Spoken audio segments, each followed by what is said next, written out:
अस्सलाम वालेकुम students. Hopefully कि आप लोग अच्छे होंगे। Welcome to the today's lecture. मैं भी आपके सामने स्क्रीन शेयर करता हूँ आज के लेक्चर की। आज हम again application of differential equations पे जाएंगे और ये मैंने आपके सामने स्क्रीन शेयर कर दी है। Modelling of free mechanical oscillations, ये अभी आज हम देखेंगे कि डिफरेंशियल इक्वेशंस को हम कैसे मतलब इम्प्लीमेंट कर सकते हैं और आज हम इसकी एक रियल लाइफ एप्लीकेशन देखेंगे, जिसमें सबसे पहले ये है कि मैकेनिकल ऑसिलेशंस मॉडलिंग। आपके सामने एक फिगर नज़र आ रही है, फिगर 6, जिसमें अगर आप देखें तो एक व्हील है जिसको हम डैशबोर्ड भी कहते हैं, फिर स्प्रिंग है और एक मास है। तीन चीज़ें इसके अंदर।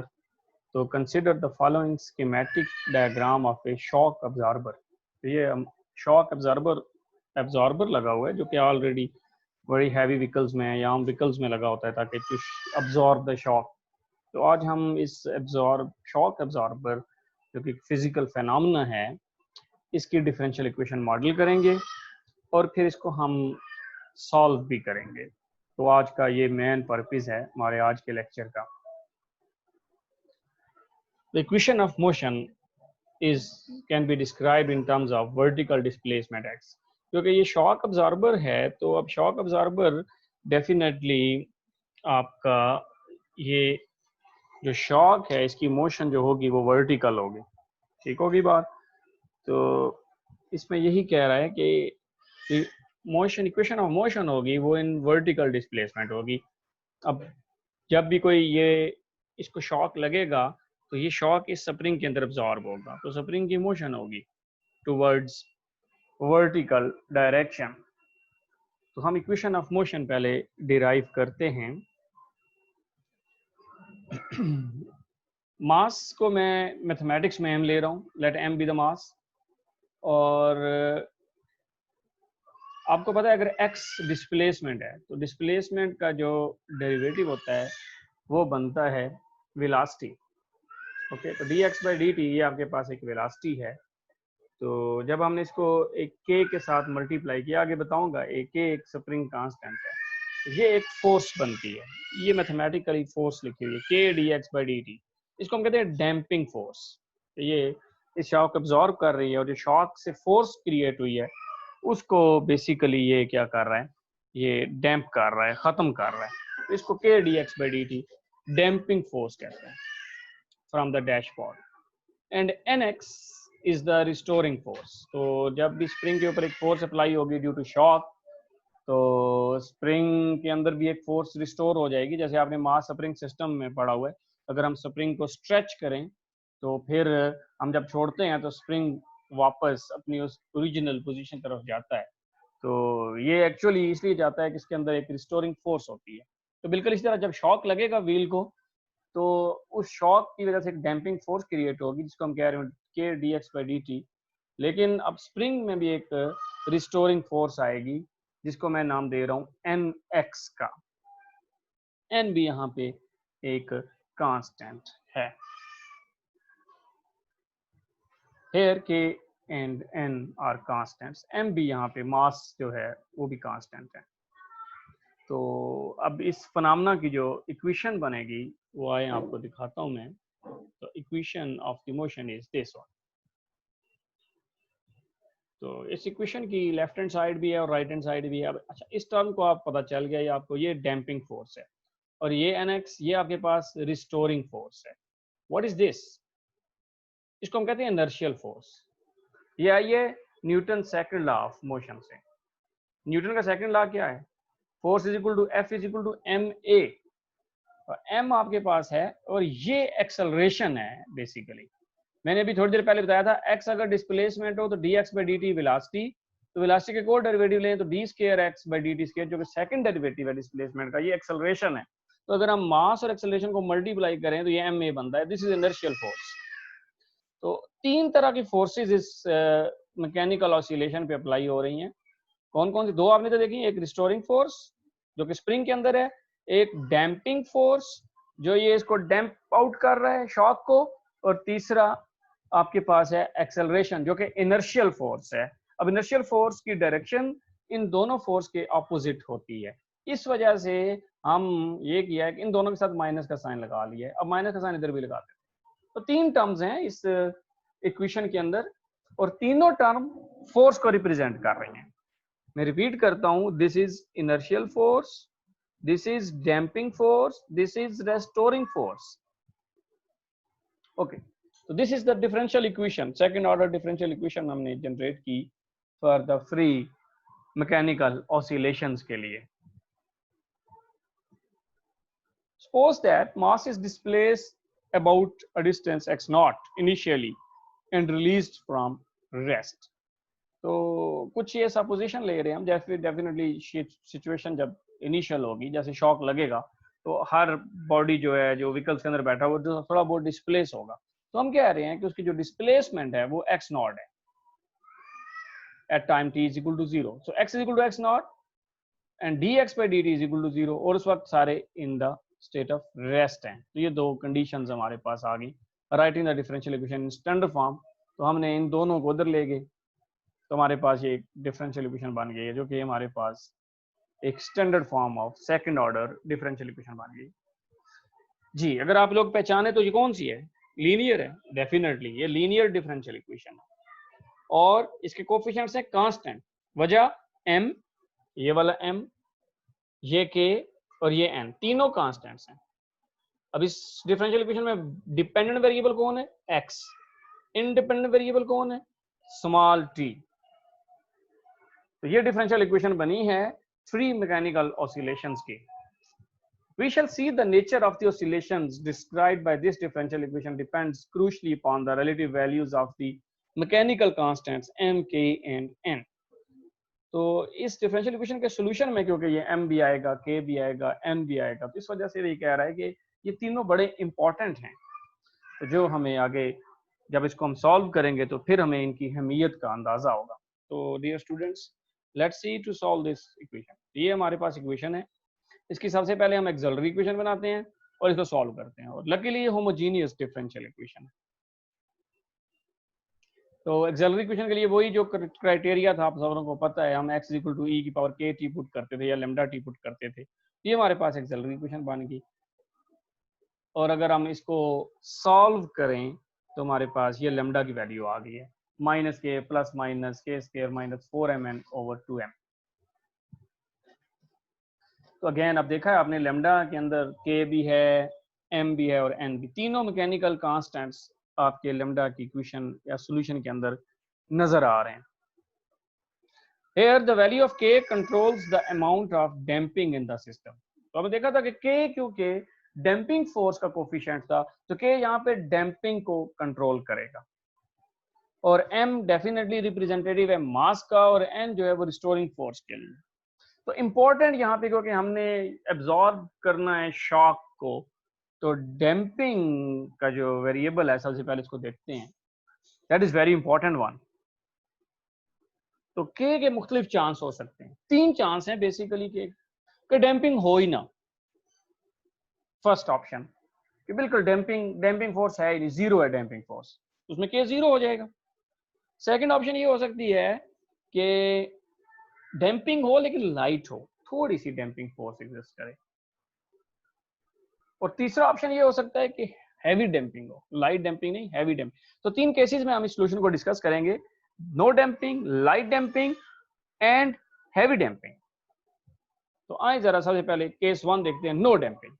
नो डैम्पिंग का मतलब ये हुआ मैथमेटिक्स में k is equal to 0, there is no damping. तो अगर k को हम 0 पुट कर दें इस कैरेक्टरिस्टिक इक्वेशन में तो लैम्डा हमारे पास आ जाएगा, ये k 0 हो गया, ये भी k 0 हो गया, तो हमारे पास सिंपल आ गया माइनस 4mn ओवर 2m। तो ये सिंपलीफाई हो गया, आपके आंसर आ गया n ओवर m, क्योंकि 4 का स्क्वायर रूट 2 होता है और ये 2 से कैंसिल हो गया। तो आयोटा मैंने -1 कर दिया, तो लैम्डा की जहाँ दो वैल्यूज आ गई, n over m under the root iota. तो इस केस में आंसर क्या आया? कॉम्प्लेक्स। तो कॉम्प्लेक्स का आंसर आप लोग लिखना सारे जानते हैं। अब x डिपेंडेंट वेरिएबल तो इसलिए x यहाँ लिखा हुआ है, तो ये हमारे पास आंसर आ गया x cos, ये वाला answer into T plus B sine, और ये जो इसका आंसर है वो लिख दिया हमने, और बी एट कॉन्स्टेंट आ गया। तो हमारे पास देखें सोल्यूशन आ गया in the case of no damping. Okay, impose the initial condition x is equal to x naught and dx by dt is equal to 0, find the unique solution of ODE। Unique solution का मतलब ये होता है कि अब हम constants को निकाल सकते हैं। ये दो कंडीशंस आप पुट करेंगे तो आपको कांस्टेंट्स निकल आएंगे। तो इसका सोल्यूशन देख लेते हैं। मैंने dx by dt कैलकुलेट कर लिया, इसी x का जो प्रीवियसली आपका सोल्यूशन आया उसमें t को 0 पुट किया, dx by dt को 0 पुट किया, यहाँ से देखें b हमारे पास 0 है, तो x सिंपल ये बच गया a cos n by m under root t, क्योंकि b कोएफिशिएंट 0 हो चुका है। और अब दूसरी कंडीशन पुट करेंगे कि t is equal to 0 x equal to x naught, तो हमारे पास a की वैल्यू आ जाएगी x नॉट। तो हमारे पास फाइनल ये सोल्यूशन बन गया x is equal to x naught cos n over m under root t। अब आप सारों को पता है cos जो है वो फंक्शन है ऑसिलेशन का, ऑसिलेटरी फंक्शन है ना, तो इसका मतलब है कि डैम्पिंग से या जिस डिफरेंशियल इक्वेशन के फिनोमेना से ऑसिलेशन होगी।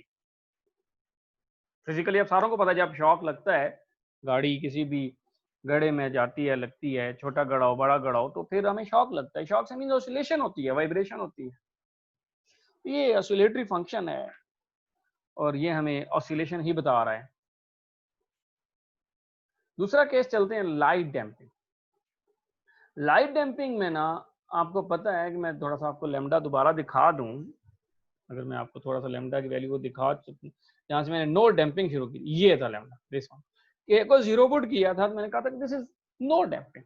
और अगर ये जो स्क्वायर रूट के अंदर टर्म है के स्क्वायर मतलब इन दोनों से लेस हो, तो फिर हम कहेंगे के की वैल्यू बहुत छोटी है, तो है नॉन जीरो वैल्यू लेकिन है बड़ी स्मॉल, इसलिए इसको कह रहे हैं हम लाइट डैम्पिंग। ओके, तो लेट्स सी लाइट डैम्पिंग के लिए हम क्या करेंगे। तो के square minus 4mn less than 0, तो के square is less than 4mn। तो अब अगेन रूट्स कम्प्लेक्स ही हैं, तो अब के नजर आ रहा है, तो ये हमारे पास दो आंसर आ जाएंगे। अगर आप गौर करें तो ये पहली वाली वैल्यू योटा के बगैर है, दूसरी वैल्यू योटा के साथ है, इसलिए ई की पावर में आ गया माइनस के टी बाई 2m, और ये वाली वैल्यू क्योंकि कम्प्लेक्स रूट्स दे रही है तो इसमें कॉस भी आ गया और साइन भी आ गया, और इस फैक्टर को मैंने पी का नाम दे दिया। तो ये चीज़ें आप क्योंकि सेकंड और डिफरेंशियल हल करना सीख चुके हैं, ये आप आराम से लिख सकते हैं। इस पे मैं इतना ज़्यादा आप टाइम नहीं लगाऊंगा ताकि मैं आगे इसकी सिंप्लीफिकेशन को समझाऊं। अब आपने क्या करना है, इस इक्वेशन में m को 1 पुट कर देना है, n को 1 पुट कर देना है, k को भी 1 पुट करना है, तो आपको लैम्डा 1 और लैम्डा 2 पे सॉल्यूशंस मिल जाएंगे। तो लैम्डा आपके पास ये आ जाएगा जब हम ये सारी वैल्यूज को इधर पुट करेंगे, ये k m n सब पुट कर दें, तो आपके आंसर एक आपका न्यूमेरिकल में आ जाए, ये आपका आंसर न्यूमेरिकली आ गया। अब अगेन हमने वही दोनों इनिशियल कंडीशंस पुट की ताकि हमें आर्बिट्रेरी कांस्टेंट्स मिल जाएं। तो ये हमारे पास कंडीशंस पुट करने के बाद a की वैल्यू आ रही है और b की वैल्यू आ रही है, तो हमारे पास ये देखें सोल्यूशन आ गया। This is the general solution. ये सोल्यूशन याद रखना, k1 m1 और n1 पुट किया था हमने अपनी आसानी के लिए। इस सोल्यूशन का मैंने ग्राफ आगे नेक्स्ट बनाया हुआ है। The case of this is the case of light damping. कहता है as the damping in the system decreases, decrease का मतलब है के अप्रोचेस टू जीरो करे, the number of oscillations will increase. जो जो डैम्पिंग का ये कोफिशिएंट जीरो को अप्रोच करेगा तो ऑसिलेशंस इंक्रीज करना शुरू कर दें, क्योंकि डैम्पिंग हो ही नहीं रही ना, स्प्रिंग से डैम्प हो ही नहीं रहा, तो सारे का सारा शॉक ट्रांसफर हो गया है मास के अंदर। In many mechanical system these oscillations are usually unwanted. Definitely हम तो ये चाहते हैं कि शॉक अब्सॉर्ब हो, लाइट डैम्पिंग ना हो, हैवी डैम्पिंग हो, and designer would choose a value of k to either reduce them or eliminate them together। इसका मतलब है कि for this choice k square is equal to 4mn। अगर k square k 0 हो जाएगा तो फिर तो डैम्पिंग है ही नहीं, और k square अगर 4mn से लेस होगा तो लाइट डैम्पिंग होगी। इसीलिए हम ये चाहते हैं यहाँ पे k square की वैल्यू 4mn के बराबर हो, कि k square इतना हम चूज करें कि वो 4mn से ग्रेटर हो। ये देखें जरा दिस वन, ये जो ग्राफ की बात मैं कर रहा था, तो ये t के अगेंस्ट x नॉट है, तो ये देखिए शुरू में x नॉट था, फिर ये ऑसिलेशन हुई, और फिर आगे आगे k की वैल्यू, x की वैल्यू जो है t के साथ साथ जीरो को अप्रोच कर रही है। तो दिस इज द सॉल्यूशन तो शुरू में तो ठीक ठाक आपको ऑसिलेशन हैं, हम चाह रहे हैं कि ऑसिलेशन कम से कम हो, हैवी डैम्पिंग। तो इसलिए तीसरा केस आया कि के square minus 4mn is greater than 0। तो जब के square is greater than 4mn हो जाएगा तो अब जो स्क्वायर रूट के अंदर टर्म है वो पॉजिटिव है। अब दो हमें डिस्टिंक्ट रूट्स मिल रहे हैं इस इक्वेशन के, रियल और डिस्टिंक्ट। अब साइन काज में आंसर नहीं आएगा बल्कि ए ई की पावर लैम्डा 1t आएगा और दूसरा बी ई की पावर लैम्डा 2t आएगा। तो अभी हम हैवी डैम्पिंग को डिस्कस कर रहे हैं। हैवी डैम्पिंग में हमने कहा कि के स्क्वायर माइनस 4mn ग्रेटर 0, और इस केस में आप का जो मास है वो शॉक को एब्जॉर्ब कर जाएगा।